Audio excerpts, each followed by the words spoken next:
Let's admit something right up front, to ourselves, in the quiet of this paragraph. Research is a marvelous way to avoid writing. You can spend 3 weeks becoming the world's foremost armchair authority on the migratory patterns of the North American mud turtle, all under the noble guise of preparing the canvas. It feels like work, it has the heft of work, but eventually, the blank page demands its tax.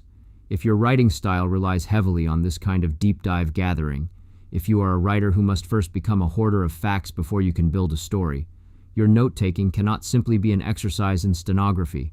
You are not a court reporter. You are a magpie looking for shiny, slightly weird things. Here is how you do it without drowning in your own filing cabinet. 1. Look for the heat. When you are reading or observing, do not write down every fact. Facts are heavy and mostly boring. Instead, wait for that tiny internal ping. It's a physical sensation, a slight tightening in the chest, or a sudden brief smirk. It happens when you encounter a detail that feels just a bit too human or beautifully flawed.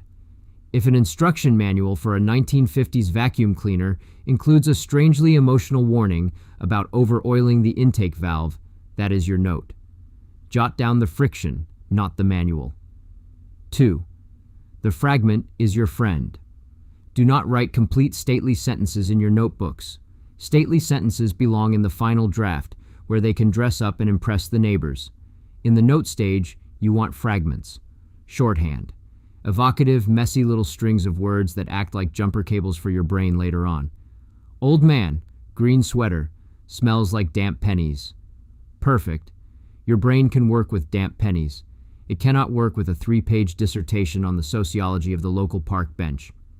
3. Let it ferment. The greatest danger to the research-heavy writer is the urge to immediately paste the cool fact into the story. It arrives like a giant, undigested lump. Instead, take the note, close the book, and walk away. Go wash a dish. Let the note sit in the dark basement of your mind for a day or two. When you return to the page, do not look at your notebook immediately. Try to write the scene from memory. Whatever details survive the dark basement are the ones that actually matter. The rest was just clutter. In the end, notes are not the blueprint. They are just the kindling. You gather them so that, when you finally strike the match, you have something substantial enough to catch fire. Now, put down the highlighter. The page is waiting. Thanks for listening. Catch The Quiet Quotient on YouTube and all major podcast platforms, including the Substack app. To help us grow and keep supporting creators, please like, follow, and subscribe. Want to get in touch? Connect with me directly at jimhansonmedia.com.